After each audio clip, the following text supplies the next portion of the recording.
We're starting with Perek Bet Mishnah Aleph. Haya Koreh Batorah V'Higia Zman HaMikra. The Mishnah begins talking about a person that woke up early in the morning and he was reading Torah, he's learning Torah, Dvarim, Perek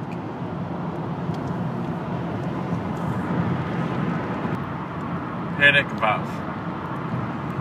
So as he's reading, the time for Kriyat Shema arrives.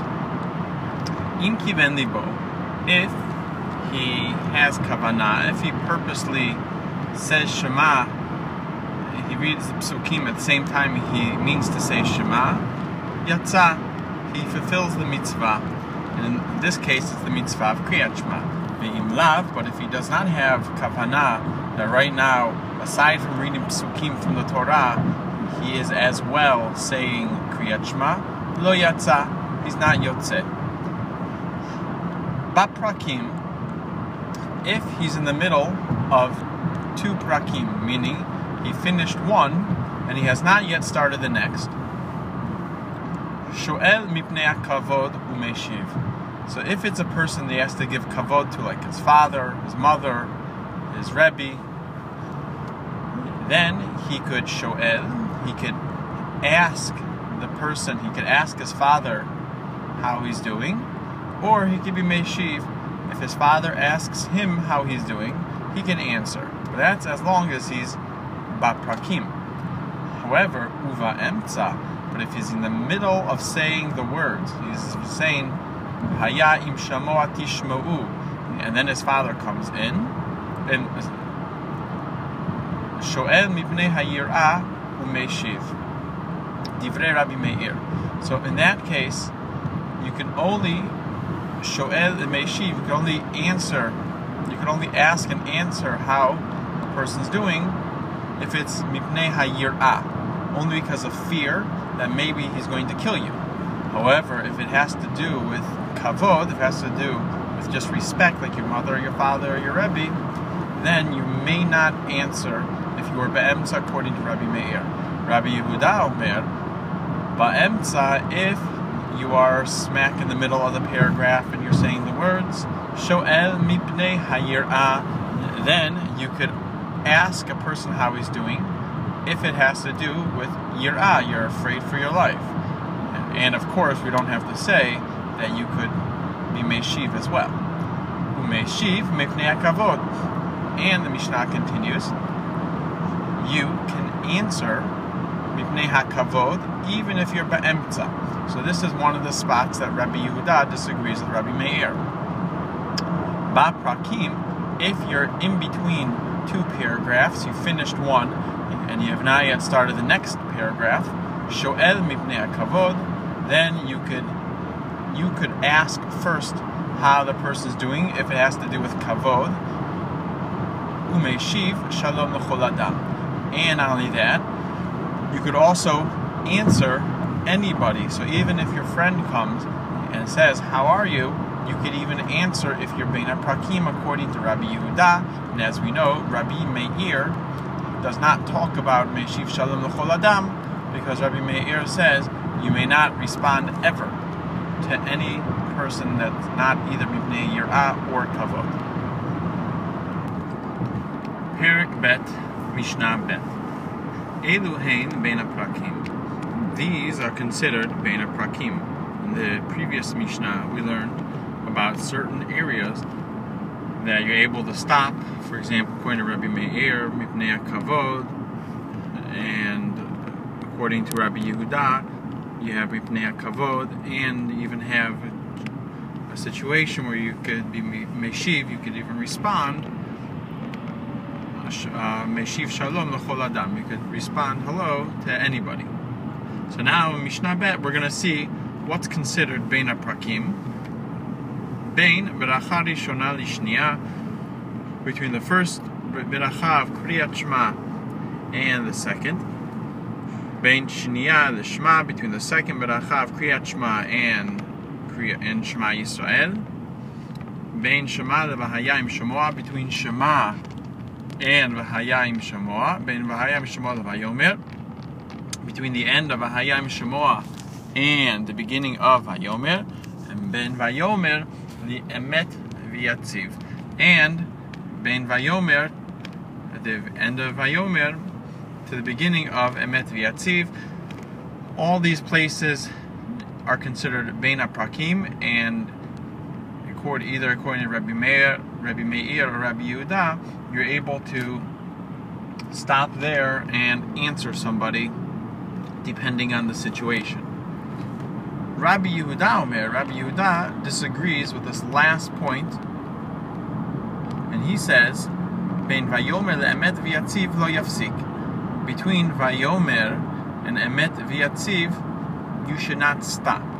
Meaning, it's not considered bein haprakim. Rather, it's considered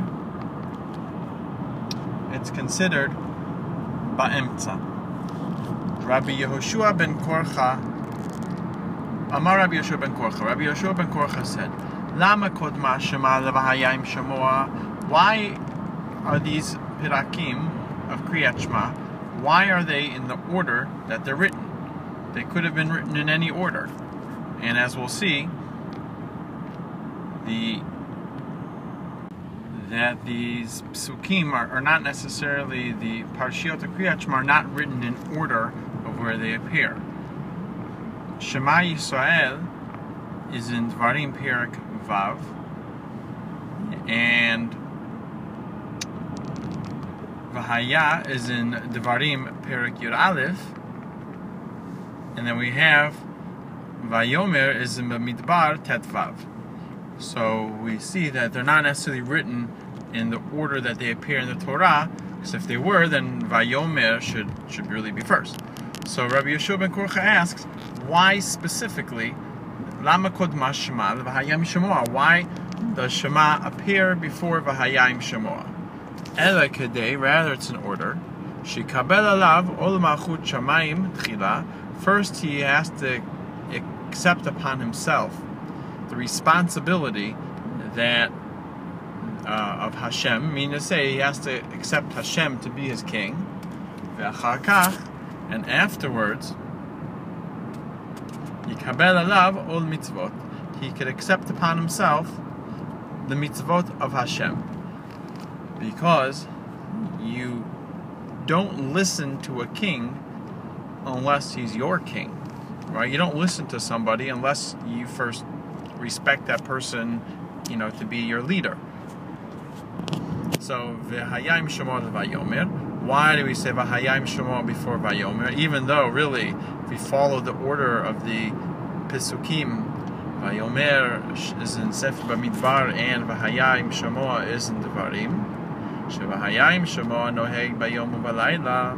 V'hayim shamoa, if you look at the words, it says v'hayim shamoa tishma'u el mitzvotai, right? It will be when you'll listen to my mitzvot. And mitzvot of Hashem, meaning everything. You have kibud avim, you have shemirat Shabbat, keeping Shabbat, keeping kasher, and those you have to do whether it's day or night. You don't say, I only keep kosher during the day, but not at night. It doesn't work that way. So therefore, you say v'hayim shamoa first, because you do both during the day and the night, and vayomer eino noheg ela bayom. You only do it during the day, not at night. And the reason is because vayomer, you mention in it tzitzit, and tzitzit only has to be done during the day, because the pasuk says uritem oto, and you'll see it, and you'll see the tzitzit, right? And we know you could only see during the day when there's light, and not at night. And therefore, we say v'hayim shamoa before vayomer, because v'hayim shamoa you have to do both during the day and at night, and vayomer only at night. Perek bet Mishnah Gimel. Hakoreh Shema v'lo hishmiya la'ozno. A person read Shema, but he didn't hear what he was saying. Yatza, he's yotzed, he gets the mitzvah. Rabbi Yossi Omer lo yatsa. Rabbi Yossi says you do not get the mitzvah because you have to hear what you're saying when you say Shema.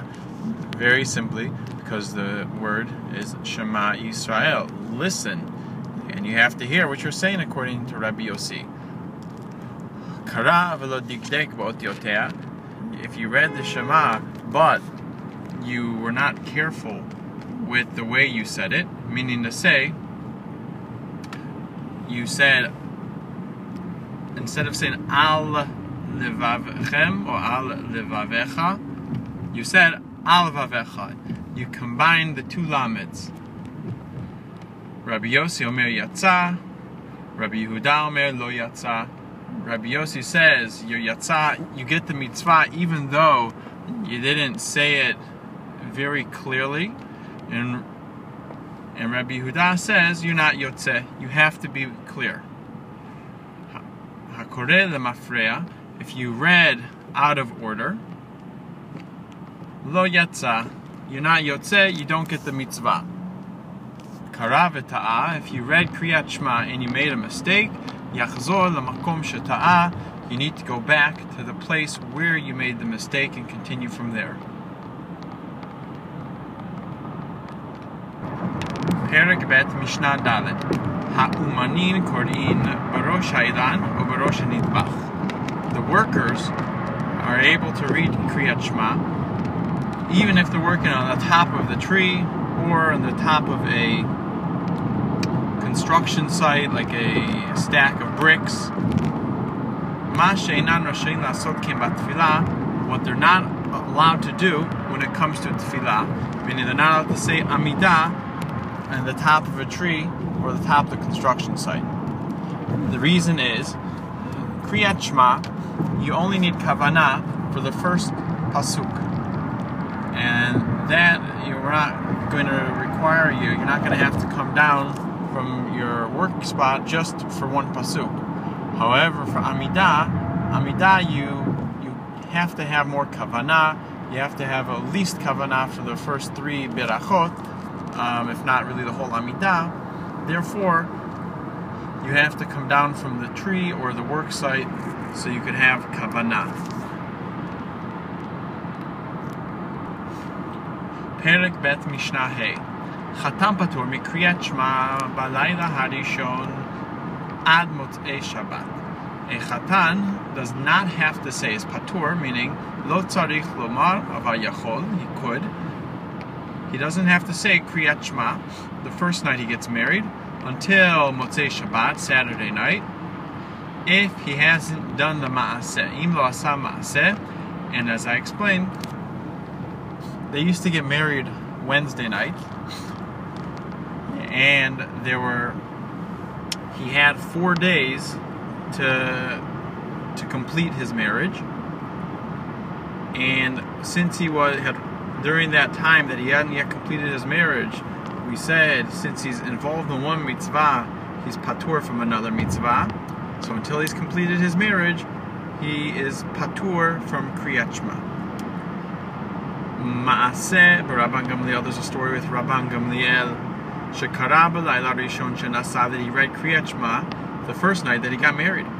Amru lo talmidav, says Talmidim said to him, Lo limadatani Rabbeinu, Rebbe, didn't you teach us shechatam patur mi Kriyat Shema b'layla harishon, that a chatan is patur, he does not have to say Kriyat Shema on the first night, and here you're saying Kriyat Shema, what's going on? Amar lehem, Rabban Gamliel answered his Talmidim, Eini shomea lachem, I will not listen to you, levatel mimeni malchut shamayim, to not accept upon myself malchut shamayim, the kingdom, the fact that Hashem is the king, meaning to say, I'm not going to listen to you for 1 second not to say Shema, afilu sha'achat, even one time, even though I'm allowed to not say Kriyat Shema, I'm not going to listen to you. And the reason is because it says Chatan is patur, he doesn't have to, but if he wants to, if he could have kavanah, he should say it. So he says, I could say it because I could have kavanah. Perek Bet Mishnah Vav. Since the last Mishnah, Mishnah Hey, talked about a story with Rabban Gamliel, Mishnah Vav continues with another story with Rabban Gamliel, even though it has nothing to do with Kriyat Shema. Rachatz Laila Harishon Shemeta Ishto. He took a shower, took a bath, he bathed the first night after his wife passed away. And as we know, after a person's relative passes away, he becomes an Avel, which is a mourner, and mourners are not allowed for during the first week after the relative passes away, right? They're not allowed to bathe for pleasure, right? They're not allowed to bathe just because it feels nice and good. And that 7 days is called Shiv'ah, right? So this person here, right, Rabban Gamliel, after his wife passed away, he went and he bathed. Amru lo Talmidav, so his Talmidim said to him, Lo limadatanu Rabbeinu, Rabbi, didn't you teach us she'avel asur l'rchot, that it's asur for an avel to bathe, and you're an avel and you're bathing? What is going on? Amar lehem, so he answers, Eini kisha'ar kol adam, I'm not like every other person. Istanisani, I am an istanis, which means I am very, very bothered by being dirty. And because Rabban Gamliel was so peculiar about becoming dirty, for Rabban Gamliel to bathe, it wasn't just because he enjoys it, like most people. Most people could go a day or so, or 2 days, and once in their lifetime, when a relative passes away, they're able to go, a week without bathing. But Rabban Gamliel couldn't do that, and because for Rabban Gamliel this wasn't just about enjoyment, this was literally for him, his sanity, so he doesn't go crazy, then for Rabban Gamliel it was allowed. Perek Bet Mishnah Zayin. Keshemet Tavi Avdo, when Rabban Gamliel's Eved Kenani, his non-Jewish slave, passed away, named Tavi, Kibel Alav Tanchumim. Rabban Gamliel accepted Tanchumim, words of comfort. Oh, he was such a good person. We're going to miss him. And Amru lo Talmidav, and the student said to him, Lo limadatan Rabbeinu, Rabbi, didn't you teach us She'ein mekablin Tanchumim ala avadim, that you're not allowed to accept Tanchumim on an Eved? You're not allowed to accept these words of comfort about an Eved. And here you're accepted about Tavi. What's going on? Amar lehem, Rabban Gamliel answers, Ein Tavi avdi kishar kol avadim. Tavi, my servant's not like every other Eved Kenani. He's not a typical Eved Kenani. Kasher Haya. He was a Talmid Chacham. He was someone special. Perek Bet, Mishnah Chet. Chatan, im ratza likrot Kriyat Shema, Laila Rishon, Koreh. A Chatan, if he wants to say Kriyat Shema the first night he gets married, he's allowed to. This goes for any Chatan. Rabban Gamliel Omer, Rabban Shimon ben Gamliel says, Lo kol harotzeh litol at Hashem yitol. Not everybody that wants to litol is to take the name of Hashem could take it. Meaning to say, not everybody that wants to say Kriyat Shema should say Kriyat Shema. The reason is, according to Rabban Shimon ben Gamliel, is that when a person goes and says Kriyat Shema the night he's supposed to get married, he's showing that, listen, I'm someone special. I'm a tzaddik. I can handle this. I can have kavanah, even though I'm very involved with getting married. Rabban Shimon ben Gamliel felt that only if you're somebody that everybody knows that you're a Talmid Chacham, like Rabban Gamliel, are you able to do this? But if you're not known to be a Talmid Chacham, you should not do it. The Tana Kama says, listen, if you can have kavanah, you could say Kriyat Shema. If you can't have kavanah, don't say Kriyat Shema.